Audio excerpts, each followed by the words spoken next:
Deixa eu cumprimentar aqui a Paula Sampaio. Muito boa tarde. Boa tarde, Thiago. Prazer em tê-lo hoje aqui no nosso estúdio do Jornal do Piauí. Satisfação é nossa em poder compartilhar aqui com você e com a Sávia Barreto, que está falando direto de Brasília. Boa tarde, Sávia. Melhor agora em ouvir sua voz, Thiago.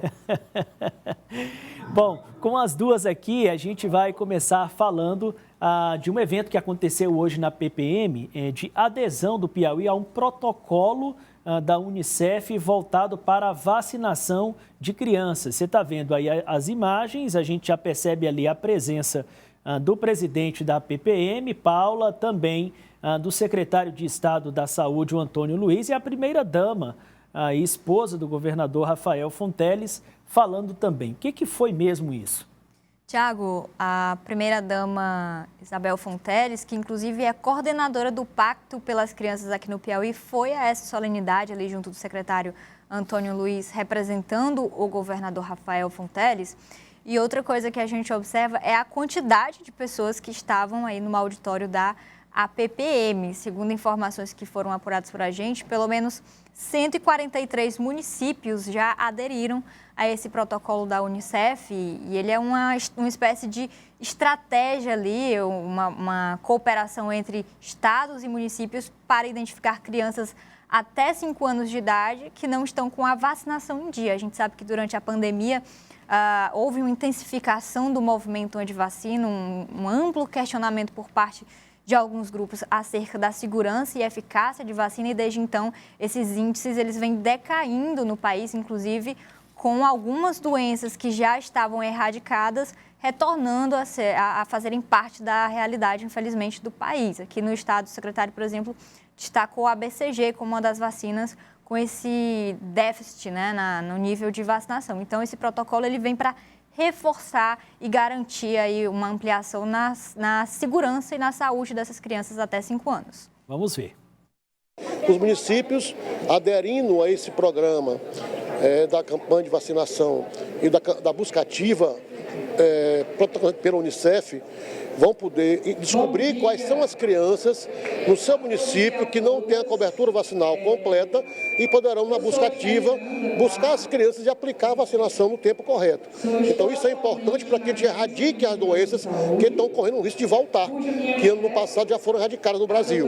Então é muito importante, e vimos aqui a quantidade de pessoas aqui, de secretários de saúde, de educação e de social, que é realmente interessados em aderir a esse selo Unicef, que é um selo importante internacional, que vai garantir que as pessoas consigam ter uma campanha de vacinação ou uma cobertura vacinal melhor. Na saúde, uma das nossas ações prioritárias é aumentar a cobertura vacinal no nosso estado para mais de 90%, né? O que hoje encontra-se em torno de 70%, a gente quer contribuir, né, para aumentar essa cobertura vacinal. E através da nossa carretinha da saúde, que a gente leva para os serviços de odontologia, oftalmologia e saúde bucal, uma das condicionantes para o atendimento é o cartão vacinal da criança atualizado. Então, nós estamos lá com um postinho de vacinação, junto com a nossa carretinha da saúde, para aumentar a cobertura vacinal das nossas crianças. É de grande importância, a vacinação é algo que foi muito questionado em relação à pandemia. Na época foi muito bombardeado e a gente precisa, sim, vacinar as nossas crianças. Também foram criados critérios para que a vacinação seja obrigatória. Então, isso é muito importante, essas ações e essa conscientização à população e também aos gestores. Bom, importante é dizer que o Piauí já tem expertise nessa história de busca ativa de algo que veio aí da Covid já, né, Paula? Com certeza, Thiago. Eu lembro que na época da pandemia, quando de fato ali já para identificar as pessoas que estavam com a Covid, posteriormente na questão da vacinação também, o Estado sempre esteve na liderança, né, desse índice de vacinação. Então agora esse cuidado tem que continuar não só com a questão da Covid, mas com outras doenças também que são tão perigosas quanto essa doença. Bom, você também conversou com o secretário de Estado da Saúde, Antônio Luiz, sobre a questão do HUT. Sim, Tiago, a gente vem trazendo recorrentemente aqui preocupações de interlocutores da Prefeitura de Teresina acerca da saúde financeira da cidade, principalmente na área da saúde. A gente viu algumas ações como a questão de suplementação de 170 milhões para conseguir pagar a folha de pagamento dos servidores deste ano, reunião do prefeito doutor Pessoa ali, uma busca de uma reunião com os deputados estaduais, e alguns interlocutores falam nessa possibilidade de entregar a gestão do HUT ao governo do estado.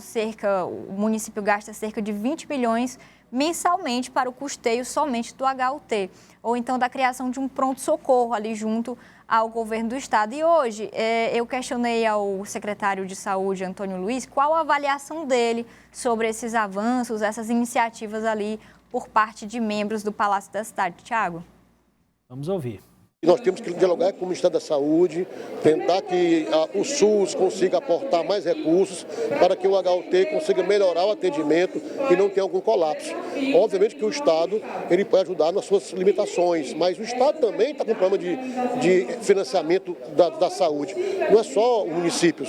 O único poder que tem capacidade de realmente suportar e ajudar é a União, que pode gerar recursos e colocar nos estados, como agora aconteceu de queda de FPE e FPM, e o governo federal mandou uma lei para o Congresso para fazer um aporte de ajuda financeira para que pelo menos garanta que o FPE desse ano seja igual ao do ano passado. Nosso foco é buscar recursos federais. Essa parte de o HUT para o estado do Piauí já foi cogitado pelo prefeito Pessoa no começo do ano, mas não levamos em consideração isso porque eu acho que cada qual na sua função, e aí, se for obrigado por algum colapso, o estado vai ter que entrar para ajudar, mas sempre buscando ajuda federal para poder suportar, porque lá o custo é alto e pessoas buscam lá e não pode parar. Então, se por algum motivo tiver um colapso, temos que entrar com alguma intervenção e a União vai ajudar a manter o hospital funcionando. Sávia, pedir aqui a participação da Sávia. Diante desse cenário que está estabelecido, né, o cenário de corrida pré-eleitoral, há realmente possibilidade desse aceno por parte do governo de estado, a viabilidade nesse sentido, em tomar para si a responsabilidade do Hospital de Urgências de Teresina? Olha, Tiago, politicamente a gente não vê essa intenção por parte do governo do estado, porque seria, na prática, administrar mais uma demanda financeira, uma demanda administrativa. A gente entende todos os argumentos que a Prefeitura de Teresina coloca, muitos especialistas na área de saúde confirmam que o ideal seria, de fato, repartir as responsabilidades, mas nesse momento há um distanciamento político entre o Palácio da Cidade e o Palácio do Karnak, e isso dificulta com que essa questão aconteça. Agora, a pauta está na mesa, tem muita gente trabalhando para que ela aconteça. Acho que a gente tem que acompanhar nos próximos dias essas conversas. Realmente vai ser se acontecer, se vir a acontecer, é um processo um pouco mais lento, mas tudo começa no primeiro passo. Bom, um outro assunto tratado lá nessa solenidade, Paula, os prefeitos que estão aí aguardando um auxílio, falando ainda da delicadeza que enfrentam na área das finanças dos municípios e ainda não descartando aí demissões por conta de queda no FPM. Sim, Tiago, quando o presidente Lula esteve aqui no Piauí há algumas semanas, os prefeitos que enfrentavam ali, acho que o pico dessa crise em relação às quedas no FPM, entregaram uma carta com um apelo de uma ajuda financeira ao presidente. Posteriormente, ele fez esse anúncio que enviaria um aporte aos municípios, um auxílio para essa questão que as cidades têm passado. E hoje eu apurei com o presidente da Associação de Municípios do Piauí, o prefeito Toninho da Caridade, que os prefeitos esperam que esse auxílio que seja enviado ao estado do Piauí, aos municípios do Piauí, seja de cerca de 90 milhões. Nesse sentido, esse recurso seria dividido e as cidades ali com índice de 0,6 do FPM receberiam cerca de 250 mil. São os menores municípios. São os menores municípios, inclusive são esses municípios que mais dependem do FPM para custear, inclusive, a folha de pagamento. E é justamente por isso, por essas constantes quedas no FPM, apurei também com o prefeito, que é o quarto mês que os estados, os municípios enfrentam a queda no repasse desse imposto. Esses municípios são os que mais precisam desse recurso e, inclusive, ainda trabalham, ainda analisam a possibilidade de demissões até o final do ano para não sofrerem com a famosa lei de responsabilidades fiscais, porque cada município só pode gastar até cerca de 45% com a folha. Então, esse índice ele não pode ultrapassar e chegando no final do ano, se isso não for resolvido, os prefeitos terão que tomar decisões difíceis. Vamos ouvir o que disse o presidente da PPM. Um exemplo de hoje, que é dia 20, né, os municípios hoje 0,6, que são em 80% desses municípios, 0,6 do Piauí, estão recebendo um valor de R$52 mil. E para você ter ideia, não tem nenhum município que repassa menos de 80 mil para a Câmara. Então é um momento de ajuste. Os municípios precisam se ajustar às contas para que não sejam surpreendidos, porque é um momento difícil e é um momento que precisa ser apertado e cortar na própria carne até que esse auxílio financeiro chegue e possa socorrer os municípios. O prefeito ele tem que cumprir a lei de responsabilidade fiscal. Ele não pode gastar mais do que 54% com folha de pagamento. Se o repasse caiu e ele manter a mesma estrutura administrativa, as contas não vão bater. Então, tem que rever, cada um sentar com assessoria, com a contabilidade, ver como é que está essa questão do índice e acredito que a maioria vai ter que reduzir, sim, pessoal para que possa ajustar as contas municipais, até para que possa chegar ao fim do ano e não ter essa surpresa negativa de ter que ter suas contas reprovadas por não cumprimento da lei de responsabilidade fiscal. Ô Sávio, aí em Brasília tem alguma movimentação prática para que essa ajuda possa chegar realmente até os municípios?